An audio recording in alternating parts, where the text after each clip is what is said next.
अच्छा बाबा, अब हम चलते हैं फ्रीक्वेंसी ऑफ एमिशन, क्योंकि रेडियस हो गया, एनर्जी हो गया, इसके और पैरामीटर में फ्रीक्वेंसी आता है, ठीक है ना। फ्रीक्वेंसी ऑफ एमिशन क्या होगी, तो सुनो जरा। अच्छा, जब इलेक्ट्रॉन हाई से लो में चला जाता है ना, ये है हाई एनर्जी स्टेट E2 और ये है इसकी लो।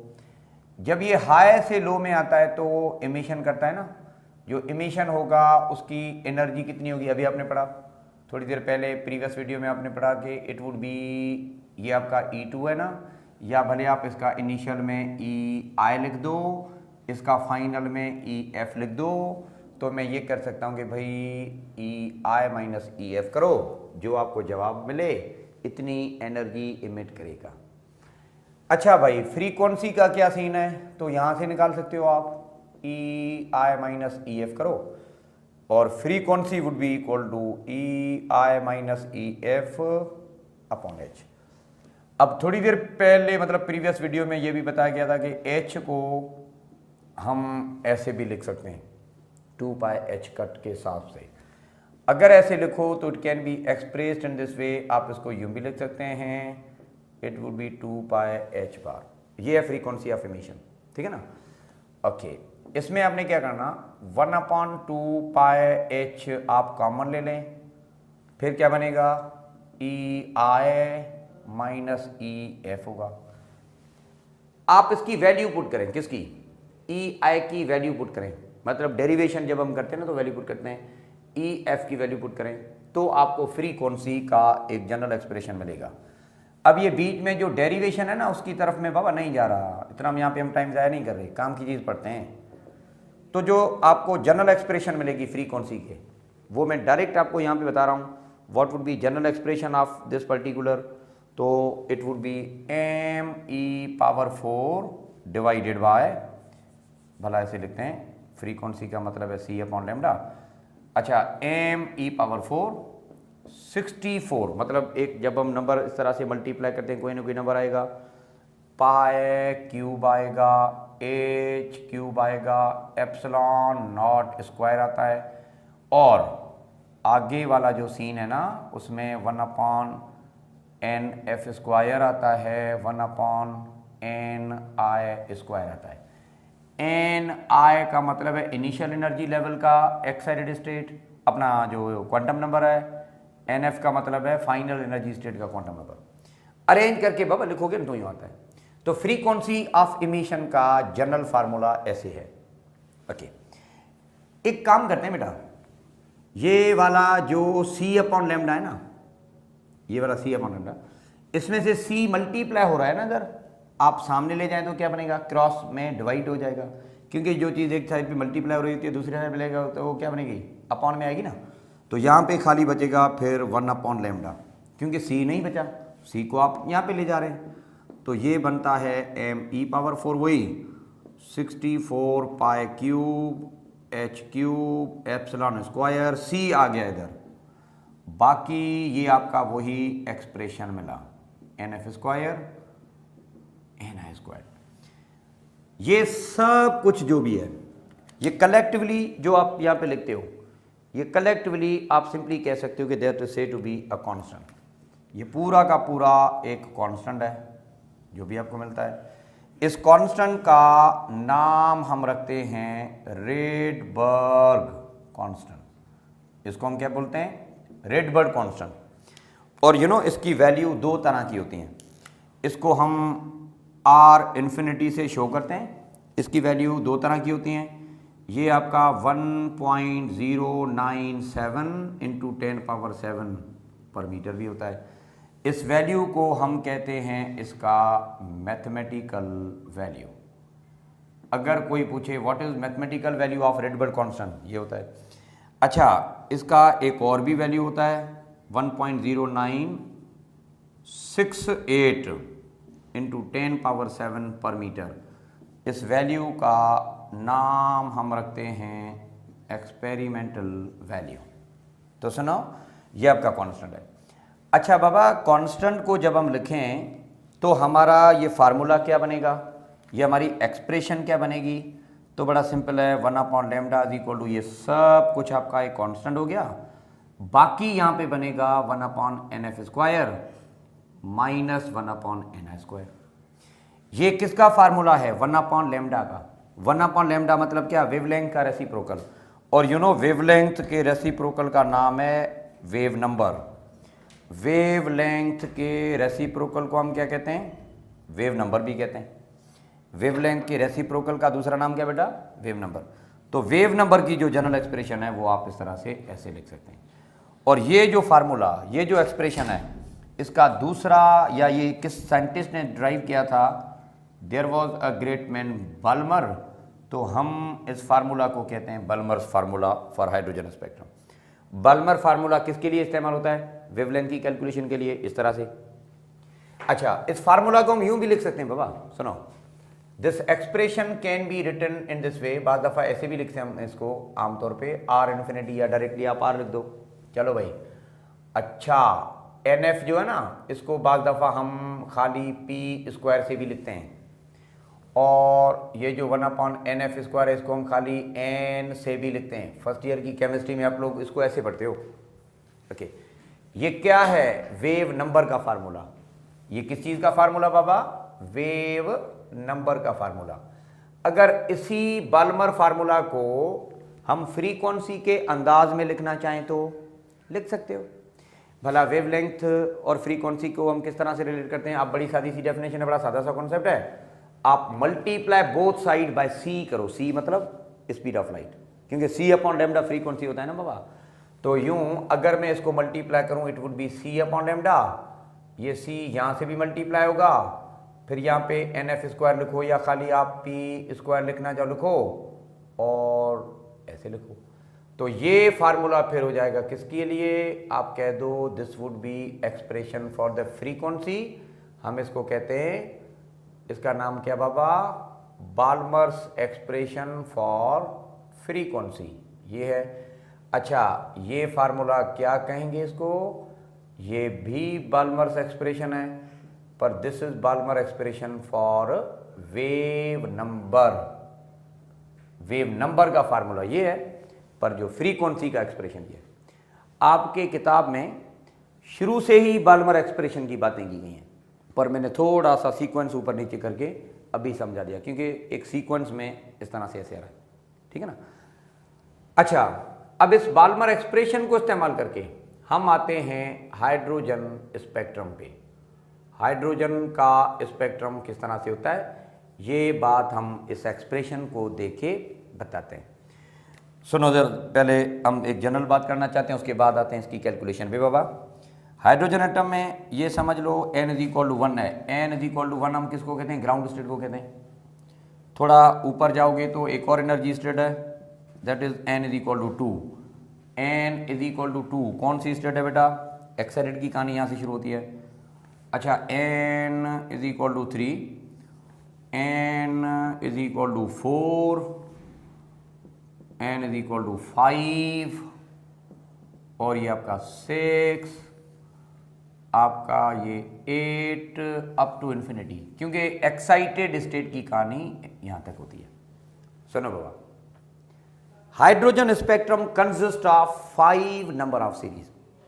5 सीरीज हाइड्रोजन में देखी गई, क्योंकि लाइन स्पेक्ट्रम 2 है, पर इसमें फ्रीक्वेंसी और वेवलेंथ हर हिसाब से हर बैंड की अलग है। तो 5 सीरीज यहां पे ऑब्जर्व की गई हाइड्रोजन में। अच्छा, जो पहली सीरीज थी उसको हम बोलते हैं लाइमन सीरीज। इसका नाम क्या बाबा? Lyman series. लाइमन सीरीज कब बनती है? इलेक्ट्रॉन की ट्रांजिशन जब कहीं से भी हो, पर ग्राउंड स्टेट में जब आए। दूसरे मायने में कह दो, जब इलेक्ट्रॉन हाई से लो, क्योंकि हम इमिशन स्पेक्ट्रम पढ़ रहे हैं ना बाबा, इलेक्ट्रॉन कहीं से भी आए, अगर उसकी आखिरी मंजिल n = 1 है, अगर उसकी फाइनल एनर्जी स्टेट n = 1 है, तो वो इमिट जो करता है स्पेक्ट्रम, उसके बारे में हमें लाइमन साइंटिस्ट ने बताया। तो इस किस्म की सीरीज का नाम हम रखते हैं लाइमन सीरीज। दूसरे मायने में ऐसे कह दो बाबा कि लाइमन सीरीज में इलेक्ट्रॉन की आखिरी मंजिल कहाँ है? 1। कहाँ से? कहीं से भी, कहीं से भी। अच्छा, वेव नंबर की इक्वेशन क्या बनेगी? 1/λ = r, मतलब रेडबर्ग कांस्टेंट, 1/1² -1/ni²। ये जो जनरल फार्मूला है ना, इसमें फाइनल एनर्जी स्टेट हम P कहते हैं, जो कि आपका 1 है। इनिशियल कोई भी हो, कहीं से भी आए, पर आए 1 में, रुके 1 में। अच्छा, इनिशियल एनर्जी स्टेट की वैल्यू यहाँ पे क्या होगी बाबा, सुनो। इनिशियल 2 भी हो सकता है, 3 भी हो सकता है, 4 भी हो सकता है, कोई भी हो सकता है, कहीं से भी आए, पर इलेक्ट्रॉन जो है ना वो इस तरह ऐसे रुके। तो जो एनर्जी या वो जो इस तरह से इमिशन करेगा इस तरह से, दैट से to be the particular Lyman. Lyman हम इस तरह से लिखते हैं। ओके। अच्छा, जो बैंड ऑफ कलर बनता है उस वक्त, जो बैंड ऑफ कलर उस वक्त जो बनेगा ना, that band of colour is actually named as, या जो फ्रीक्वेंसी जो इस वक्त बनेगी, ये फ्रीक्वेंसी अल्ट्रा वायोलेट कहलाती है। तो इस रीजन का हम नाम क्या रखते हैं, अल्ट्रा वायोलेट रीजन। अच्छा, इसकी फ्रीक्वेंसी सबसे ज़्यादा होती है, सुनो, अल्ट्रा वायोलेट की फ्रीक्वेंसी बहुत ज़्यादा होती है, पर वेवलेंथ के हिसाब से हम क्या बात करेंगे, शॉर्टर वेवलेंथ। ये कब की बात है, जब हम इलेक्ट्रॉन की ट्रांजिशन 1 तक करें। चले, मैंने आपको थोड़ी देर पहले मतलब प्रीवियस वीडियो में बता दिया था कि high to low indirect transition भी हो सकती हैं। लाजमी नहीं है कि इलेक्ट्रॉन 1 में आए, 2 में भी रुक सकता है, 3 में भी रुक सकता है ना। तो देखना ये चाहते हैं कि भाई जब ये 2 में रुकेगा तो क्या बनेगा, कहां से, कहीं से भी आए, 3 से आए, 4 से भी आए, इन्फिनिटी से आए, अगर इसकी आखिरी मंजिल 2 है, जब ये 2 में रुकता है तो एक हमें सीरीज दी गई थी, एक साइंटिस्ट ने दी थी, दैट वाज द बाल्मर। तो हम ये कहते हैं कि इलेक्ट्रॉन कहीं से भी आए, पर अगर 2 में रुक गया तो वो सीरीज जो बनाता है, दैट इज व्हाट यू से कि बाल्मर सीरीज, ये आपका बाल्मर है। अच्छा, बाल्मर सीरीज में इलेक्ट्रॉन की आखिरी मंजिल मतलब जो फाइनल एनर्जी स्टेट है वो क्या होता है आपका, 2 है। कहीं से भी है पर 2 में गिरे, आप यूं भी कह सकते हो। अच्छा, तो वेव नंबर इक्वेशन आप किस तरह से लिखोगे, यहाँ पे रेडबर्ग कांस्टेंट आपका वही है 1/2 स्क्वायर माइनस 1/n स्क्वायर। आए कहां से, जहां से दिल करे, 3 से भी आए, 4 से भी आए, कहीं से भी आए। रीजन कौन सा बनता है यहाँ पे बाबा, दैट इज से टू बी विजिबल रीजन। जो रीजन बनाना होगा that would be visible region. तो विजिबल रीजन बनता है जब इलेक्ट्रॉन यहां से आएगा, ठीक है ना। अब इनडायरेक्ट ट्रांजिशन होने की वजह से इलेक्ट्रॉन 3 में भी रुक सकता है। अच्छा, तो जब 3 में रुकेगा, कहीं से भी आए, कहीं से भी आए, यू नो, पर अगर 3 में रुका तो वो सीरीज बनाता है। अच्छा, तो यहां पे जो सीरीज होती है इसका नाम हम रखते हैं कौन सा, पैस्चन सीरीज। पैस्चन साइंटिस्ट था, तो हम इसको लेते हैं क्या बेटा, पैस्चन सीरीज। ओके, तो पैस्चन सीरीज कब बनती है, व्हेन एवर इलेक्ट्रॉन की जो ट्रांजिशन है वो कहीं से भी हो, पर कौन से एनर्जी स्टेट में बेटा, 3rd में गिरे, मतलब कि फाइनल मंजिल 3 हो। तो हम यहाँ पे ये कह सकते हैं कि द सीरीज ऑफ स्पेक्ट्रम यहाँ पे जो बनेगा दैट वुड बी द पैस्चन 1, हम इसका नाम रखते हैं पैस्चन सीरीज। इलेक्ट्रॉन की आखिरी मंजिल 3 है, ठीक है ना। अच्छा, तो वेव नंबर इक्वेशन या हम किस तरह से लिखते हैं, it can be like this way, हम इसको यूं भी लिख सकते हैं। इलेक्ट्रॉन कहीं से भी आए, जाहिर सी बात है जब आप इमिशन की बात करते हो तो आता 3 या नीचे से थोड़ी आता ऊपर से, पक्की बात है। तो जो इनिशियल एनर्जी लेवल है ना वो 3 से बड़े होंगे, पक्की बात है, क्योंकि हम ऊपर से नीचे की बात कर रहे हैं, हम हाई टू लो ट्रांजिशन की भी बात कर रहे हैं। तो इलेक्ट्रॉन का इनिशियल एनर्जी स्टेट 4 भी हो सकता है, 5 भी हो सकता है, 6 भी हो सकता है। अच्छा, जो रीजन यहाँ पे बनता है ना, इस रीजन का नाम हम रखते हैं इंफ्रारेड रीजन। पैस्चन सीरीज में जो रीजन है वो कौन सा बेटा, infrared reason. Okay, wave number आपका ये हुआ। ओके, नेक्स्ट, सर क्या ये मुमकिन है कि बस इलेक्ट्रॉन 3 में रुके बाबा, 4 में भी रुक सकता है? तो इलेक्ट्रॉन कहीं से भी आए, अगर ये 4 में रुक गया तो फिर वो जो सीरीज बनाता है that is called age Brackett series. इसका नाम हम क्या रखते हैं, ये आपका ब्रैकेट सीरीज है। और ब्रैकेट सीरीज में इलेक्ट्रॉन की आखिरी मंजिल होती है 4 नंबर। कहाँ से आएगा, ऊपर से, कहीं से भी आ सकता है ये। इसका मतलब ये हुआ कि 1/4 पर इनिशियल कोई भी हो। इनिशियल क्या हो सकता है, 4 से ऊपर वाले सारे के सारे हो सकते हैं, 5, 6, 7, 8 कुछ भी। तो हम यहाँ पे ये कहते हैं कि भाई इनिशियल एनर्जी स्टेट इसका 4+1 कोई भी हो सकता है, 4+2 एंड सो ऑन। जो रीजन होता है ना, इस रीजन का हम नाम रखते हैं फार इंफ्रारेड। ये जो रीजन है हम इसको बोलते हैं फार इंफ्रारेड रीजन। अच्छा, इलेक्ट्रॉन वापस आकर कहीं से भी रुक सकता है, इसका मतलब ये it may have transition in 5 as well. ये 5 में भी आ सकता है, ऊपर से आए पर 5 में रुक जाए तो जो वो सीरीज बनाता है इसको हम कहते हैं फंड सीरीज। ठीक है, तो फंड सीरीज कब बनती है बेटा? Whenever electron undergoes a transition, electron की ट्रांजिशन हो पर वो उसकी आखिरी जो मंजिल है जहाँ पे वो रुकेगा वो 5 है। तो जो स्पेक्ट्रल एनालिसिस यहाँ पे बनाता है, दिस इज व्हाट यू से, it would B 1/5 square minus 1/n square. कहाँ से आ सकता है? 5 में गिरना है ना, तो इमिशन के हिसाब से ऊपर से कहीं से भी आ जा सकता है। तो बड़ी सादी सी बात है, इनिशियल एनर्जी स्टेट आपका 6, 7, 8 कोई भी आ सकता है। अब जो स्पेक्ट्रल फ्रीक्वेंसी यहाँ पे बनेंगी ना, ये भी तकरीबन ऐसे समझ लो फार इंफ्रारेड ही होंगी। अच्छा, ब्रैकेट में भी फार, यहाँ पे भी फार, ये थोड़ा बहुत शॉर्टर हम कह सकते हैं इसको, ठीक है ना, नियर इंफ्रारेड कहते हैं इसको, ये कंप्लीट एक फार इंफ्रारेड है। अच्छा, ये जो फन सीरीज है ना, इस फन सीरीज में क्या होता है, वेवलेंथ ज़्यादा होती है, कह दो कि लॉन्गर वेवलेंथ है, पर जो फ्रीक्वेंसी है वो स्मॉल फ्रीक्वेंसी है। अगर आपसे कोई पूछे कि जो रीजन है ना हाइड्रोजन स्पेक्ट्रम के, उनमें से जैसे क्वांटम नंबर हम बढ़ाते हैं या सीरीज नंबर बढ़ाते हैं तो फ्रीक्वेंसी क्या होता है, कम होता है। देखें, यहाँ से मैक्सिमम फ्रीक्वेंसी, इधर मिनिमम। अच्छा, वेवलेंथ का वाला क्या सीन है, यहाँ पे वेवलेंथ शॉर्टर थी, यहाँ पे वेवलेंथ लॉन्गर है। तो हाइड्रोजन एटम में आमतौर पे ऐसा हो सकता है। सर वाला 6 में रुक सकता है, हाँ बिल्कुल, पर बहुत कम पॉसिबिलिटी है। अब पता क्या, मिनिमम पॉसिबिलिटी की वजह से इलेक्ट्रॉन जब किसी बीच में रुक जाए ना, ग्राउंड में आ जाए, तो मसला ही आता है ना। यहाँ पे आपसे कहते हैं कि भाई आपका कोई प्रॉब्लम नहीं है इसमें से ना, पर अगर बीच में रुक जाता है तो अनस्टेबल एटम रहता है फिर भी, तो उसको स्टेबल करना होता है तो लाजमी तौर पे ग्राउंड स्टेट में आना पड़ता है, न्यूक्लियस के अट्रैक्शन की वजह से, न्यूक्लियर या इलेक्ट्रोस्टैटिक अट्रैक्शन की वजह से। प्रॉब्लम ये है।